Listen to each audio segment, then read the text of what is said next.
نحمده ونصلي على رسوله الكريم اما بعد فاعوذ بالله من الشيطان الرجيم بسم الله الرحمن الرحيم رب اشرح لي صدري ويسر لي امري واحلل عقدة من لساني يفقهوا قولي رب زدنا علما اللهم فقهنا في الدين اللهم انا نسألك علما نافعا وعملا متقبلا ورزقا طيبا اللهم انفعنا بما علمتنا وعلمنا ما ينفعنا وزدنا علما آمین یا رب العالمین۔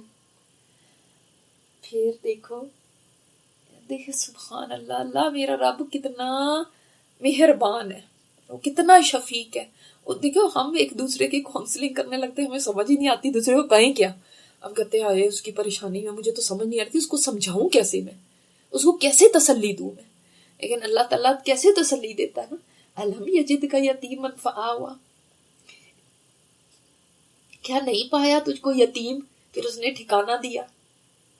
یعنی اللہ تعالیٰ نے کس طرح سے سمجھایا ہے،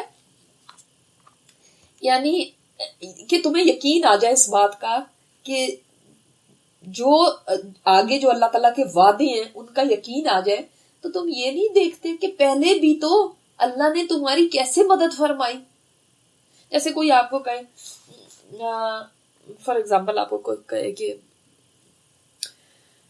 ابھی آپ کے پاس جاب نہیں ہے، لیکن آپ کو پتا ہے جس وقت آپ اس ملک میں آئے تھے آپ کسی کو بھی نہیں جانتے تھے، اللہ نے اس وقت آپ کو جاب دے دی تھی، تو اب تو آپ کو اتنا لوگوں کا پتا ہے، آپ نے اتنی جگہ اپلائی کیا، آپ سب جگہ جا سکتے ہو، کیا اب نہیں دے گا؟ آپ کو پاسٹ کی بات یاد کرا کے کیا بتایا جاتا ہے؟ جو پاسٹ کی کوئی نعمت ہوتی ہے، ماضی میں کوئی جو اچھا ہوا ہوتا ہے، اس کو یاد دلانے کا مقصد کیا ہوتا ہے کہ وہ چیز ذہن میں لے کر آؤ، اور پھر اس سے کیا ہوگا، اب جب آپ کو کہیں گے کیا یاد نہیں ہے اس وقت اس نے تمہارا کتنا خیال رکھا تھا، تو اب کیا ہوگا، آپ کے ذہن میں کیا آئے گا بتائیں؟ ہوپ کہ آئندہ بھی وہ میرا اچھا ہی خیال رکھے گا۔ سمجھ آئی بات؟ پہلے تم اس کے پاس گئی تھی اس وقت، تو تب تمہیں کتنے پیسے چاہیے تھے، اس نے اس وقت نہیں تمہیں انکار کیا، تو اب کیا آپ ہوپ دلا رہے کہ اب بھی تم جاؤ گی تو وہ انکار نہیں کرے گا، رائٹ؟ تو اللہ تعالیٰ یہاں پہ علم یجد کا یتیما فآویٰ سے کیا یاد دلا رہے؟ جب تم چھوٹے سے بچے تھے، جب تمہارے پاس یعنی پیدا ہوئے یتیم، اس وقت پھر 6 برس کی عمر میں ماں فوت ہو گئی، 8 برس کی عمر میں دادا فوت ہو گئے۔ آپ سوچیں امیجیٹ آپ صلی اللہ علیہ وسلم کا کوئی بھی ریلیٹیو نہیں تھا، نہ باپ نہ ماں، یہ ہوتے نا اوپر کے، اور نیچے کوئی اولاد نہیں ہے، سائیڈ پہ کیا ہے، بہن بھائی ہوتے ہیں، کوئی بہن بھائی نہیں ہے، پھر دادا نانا نانی یہ وغیرہ ہوتے ہیں، وہ بھی نہیں ہے۔ آپ بالکل جو کلوزسٹ آپ کا سرکل ہوتا ہے اس میں سے کوئی بھی نہیں تھا، لیکن فآویٰ، اس نے ٹھکانہ دیا نا آپ کو، چچا کی گود میں شفقت سے آپ صلی اللہ علیہ وسلم کی پرورش ہوئی، اللہ نے ٹھکانہ دے دیا نا۔ جیسے انسان اپنے لیے سوچے کہ جب میں چھوٹی تھی کیا اس وقت نہیں اللہ نے میرا خیال کیا، جب میرے وہ حالات تھے اس وقت نہیں، جب مجھے اس وقت اتنی میں مشکل میں تھی کیا اس وقت نہیں اللہ نے مجھے اس مشکل سے نکالا تھا، تو اب کیوں نہ نکالے گا؟ تو اب بالکل جو ایک بے بسی کا ٹائم ہوتا ہے، یتیمی جو ہوتی ہے وہ ایک بڑی ایک مشکل چیز ہوتی ہے، اور اس معاشرے میں خیر آج بھی کون سا کوئی بہت یتیموں کو پوچھا جاتا ہے، اس معاشرے میں بھی اسی طرح کا حال تھا جیسے آج ہے، مطلب یتیم کی کوئی ویلیو نہیں، اس کو کوئی پوچھنے والا نہیں، اس کے جو چاہتا تھا جیسے بھی کرتا تھا ان کے ساتھ۔ اللہ تعالیٰ نے بتا دیا کہ اس وقت اللہ نے آپ کو ٹھکانہ دیا تھا جب آپ یتیم تھے، جب سارے لوگ کہتے بھائی بدقسمت، ہائے بیچارہ، ہائے مسکین، ہائے یہ، اس وقت اللہ نے آپ کو ٹھکانہ دیا، اللہ نے آپ کا خیال کیا تھا۔ وَوَجَدَكَ ضَالًّا فَهَدَىٰ، اور پایا آپ کو راہ بھولا ہوا تو آپ کو ہدایت دی۔ کیا مطلب؟ کہ آپ راستے کی تلاش میں تھے تو اللہ نے آپ کو راہ دکھائی۔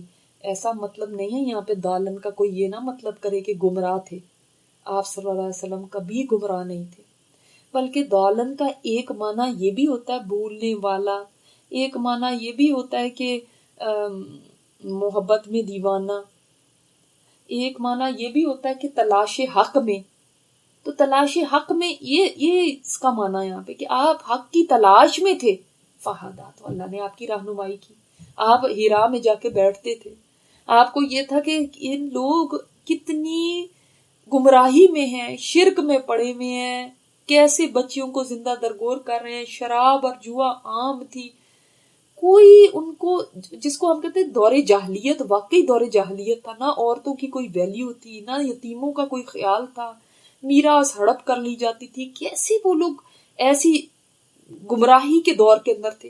تو نبی علیہ الصلوۃ والسلام کو یہ اس قدر زیادہ پریشانی ہوتی تھی کہ میں کیا کروں ان کے لیے، میں کس طرح ہیلپ کروں، اسی کے لیے تو آپ جاتے تھے کہ وہاں پہ غور و فکر کرتے تھے۔ تو اللہ نے آپ کو ہدایت نہیں دی، یعنی آپ کیا کیسے ہدایت دی کہ آپ کو نبوت دے دی، راہ دکھا دی جس حق کی تلاش میں آپ تھے۔ وَوَجَدَكَ عَائِلًا فَأَغْنَىٰ، اور پایا آپ کو مفلس تو اس نے آپ کو غنی کر دیا۔ کیسے؟ جب آپ صلی اللہ علیہ وسلم پہلے تھے تو آپ کے پاس تو کچھ بھی نہیں تھا، دیکھیں تجارت کا سامان بھی حضرت خدیجہ کا ہی لے کے گئے تھے فرسٹ ٹائم، تو ان سیلف تو ان کے پاس کوئی نہ کوئی جائیدادیں تھی، نہ کوئی ایسے ماں باپ سے کوئی وراثت ایسی مل گئی تھی، کچھ بھی نہیں تھا، آپ تو رہتے بھی اپنے چچا کے گھر میں ہی تھے، کوئی اپنا ایسے کوئی گھر ٹھکانا نہیں تھا، لیکن اللہ نے کیسے غنی کر دیا کہ جب حضرت خدیجہ کے ساتھ آپ کی شادی ہوئی تو حضرت خدیجہ نے ایسے ہی تو نہیں ان کے اتنے بلند مقام ہوئی، انہوں نے اپنا سارا مال آپ کے قدموں میں نچھاور کر دیا کہ آپ جیسے مرضی سپینڈ کریں۔ اب وہ آپ کو واقعہ پتا ہوگا، جب آپ صلی اللہ علیہ وسلم ایک دفعہ گھر آئے تو بڑی غمگین تھے، تو انہوں نے پوچھا آپ کو کیا بات ہے؟ فرمایا ایسے میں نے دیکھا کچھ مفلس لوگوں کو، غریب لوگوں کو، اتنے مسکین تھے، ان کی حالت اتنی بری تھی، اس کی وجہ سے آپ کی طبیعت اتنی سینسیٹیو تھی نا ان چیزوں پہ۔ ایک ہم بھی سینسیٹیو ہیں جو تھوڑی دیر کے لیے سنتے ہیں پر اس کے بعد اپنے بس بڑے بڑے کھانے اڑاتے ہیں اور دعوتیں اڑاتے ہیں، اور ایسے ہمیں لوگوں کی بھوک کا بڑا خیال ہوتا ہے لیکن پھر ہم سپینڈ کچھ نہیں کرتے۔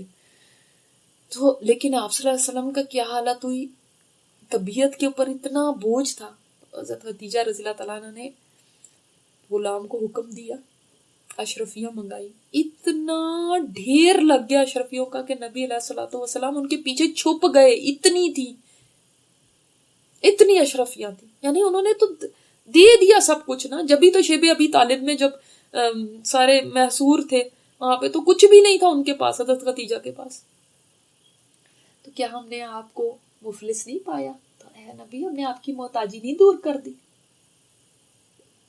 آپ کو مال دے دیا۔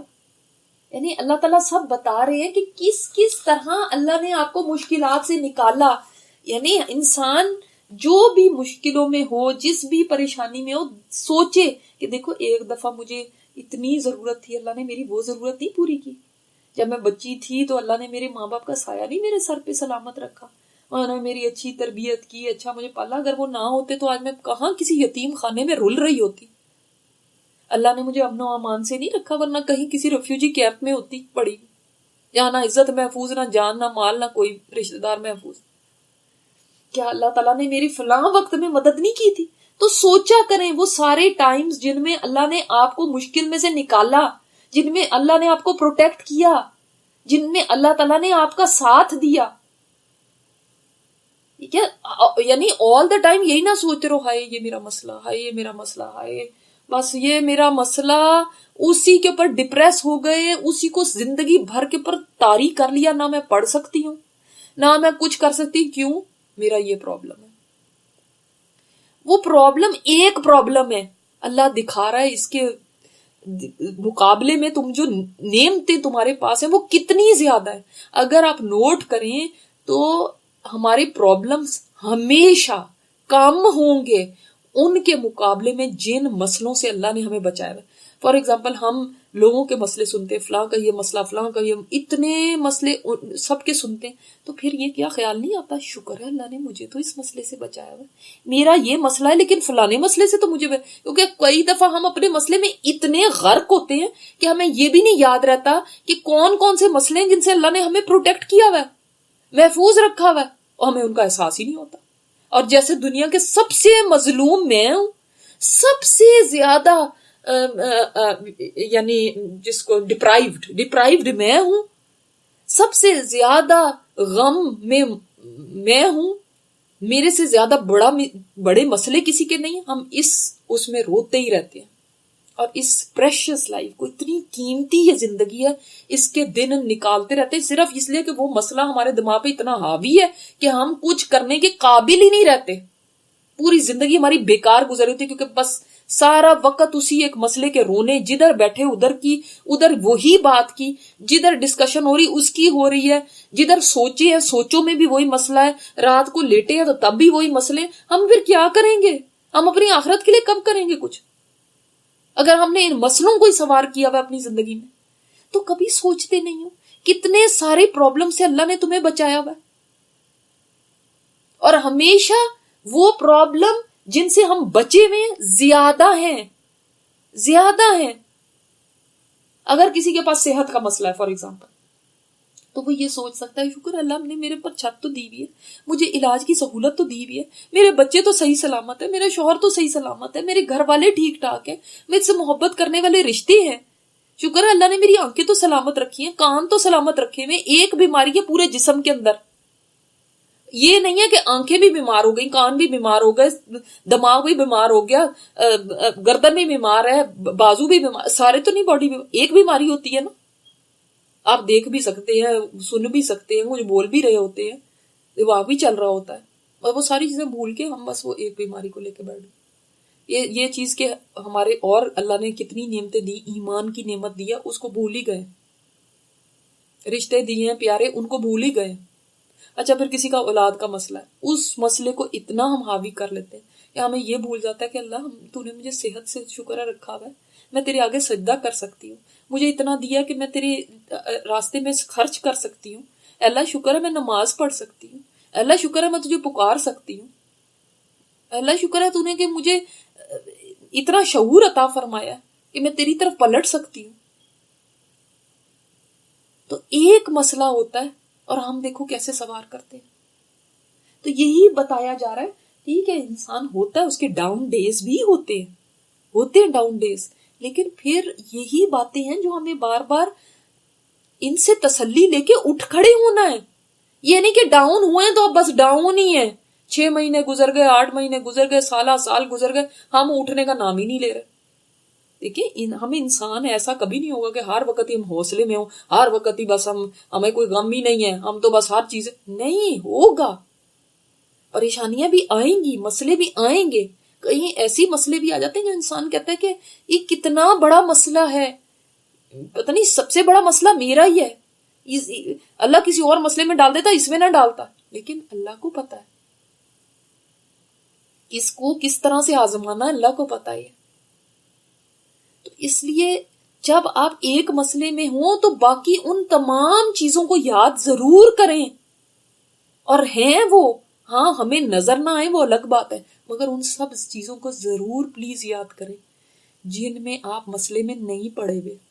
وہ چاہے رزق ہے، وہ چاہے صحت ہے، وہ چاہے رشتے ہیں، وہ چاہے گھر ہے، چھت ہے، امن و امان ہے، روٹی ہے، پانی ہے، جتنے بھی چیزیں ہیں ان کو، ایمان ہے، ان سب چیزوں کو ضرور یاد کیا کریں.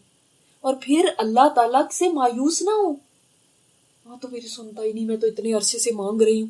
ہاں تو وہ سارے دن بھول گئے جن سب میں اللہ نے دعائیں سنی تھی، وہ سب چیزیں بھول گئے جن سب مسئلوں میں اللہ نے آپ کو ڈالا ہی نہیں ہے اور آپ کو ان سے بچایا ہوا ہے آج تک، ان سب کو بھول گئے. اور صرف ایک بات نہیں پوری ہوئی تو کہا کہ ہائے میری تو پوری ہی نہیں ہوتی، اور اللہ بن مانگے کتنی تمہاری پوری کر رہا ہے، وہ نہیں سوچتے.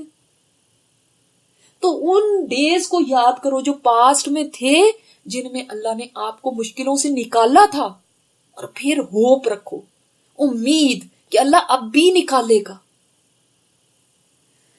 پھر اتنی پیاری بات ہے فَأَمَّا الْيَتِيمَ فَلَا تَقْهَرْ وَأَمَّا السَّائِلَ فَلَا تَنْهَرْ. تو رہا یتیم فَلَا تَقْهَرْ، تو سختی نہ کرو اس میں.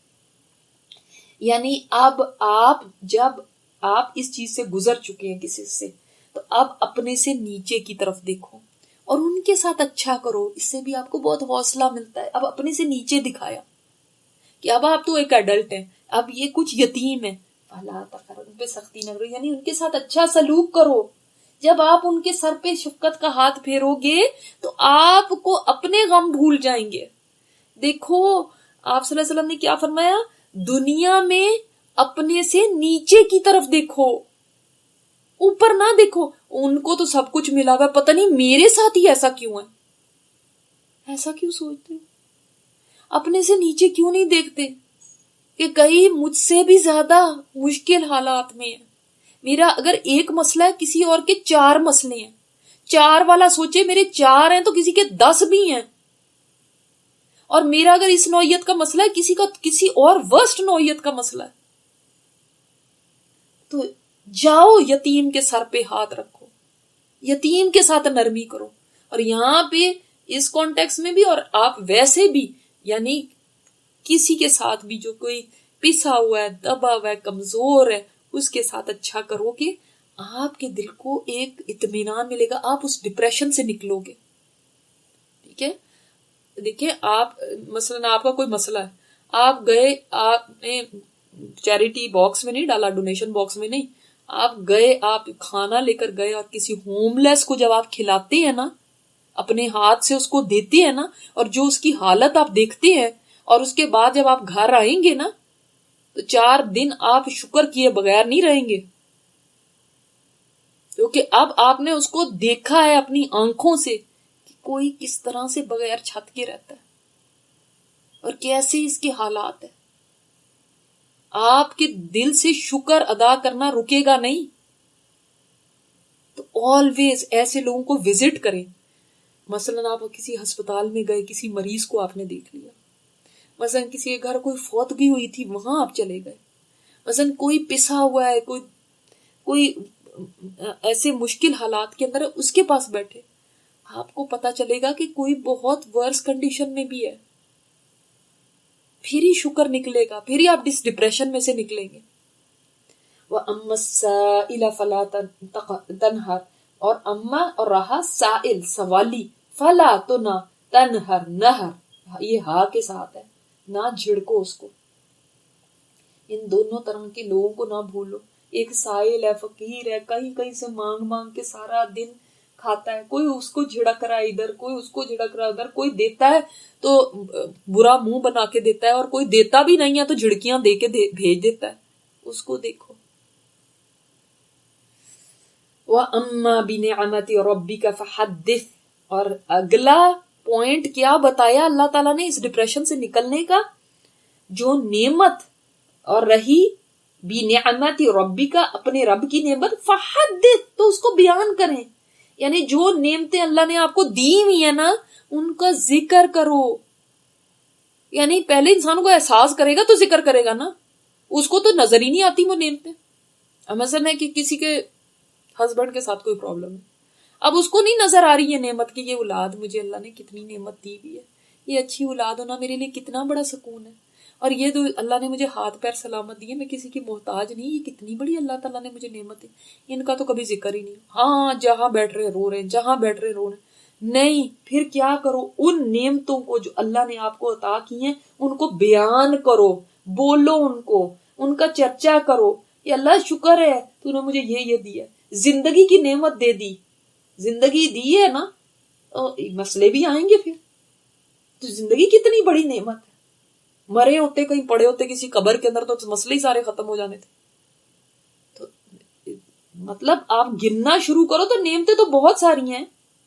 یہ بھی انسان کو سود کرتا ہے. یہ شکر ہے میرے پاس کتنا کچھ ہے, میں ایسے ہی اتنا رونے لگی ہوں. تو بیوٹیفل سورہ, بہت پیاری صورت ہے, لیکن اس کو اس کانٹیکس میں سمجھ کے پھر اس کے بعد جب آپ پڑھیں گے تو آپ دیکھیں گے یہ ایک صورت آپ کو کتنی تسلی دیتی ہے. تو آپ جب کبھی آپ کو ڈاؤن ڈے ہو, ڈپریس ہو, تو اس صورت کو نکالیں, اس کو پڑھیں اور اس کے مطابق عمل بھی پھر کریں. یہ نہیں اس کا میں کوئی وظیفہ بتا رہی ہوں کہ 10 دفعہ پڑھ لینا, 20 دفعہ پڑھ لینا, تو نہیں, اس کو سمجھیں اور پھر ان باتوں کو کریں بھی. سبحانک اللہم و بحمدک، نشہد ان لا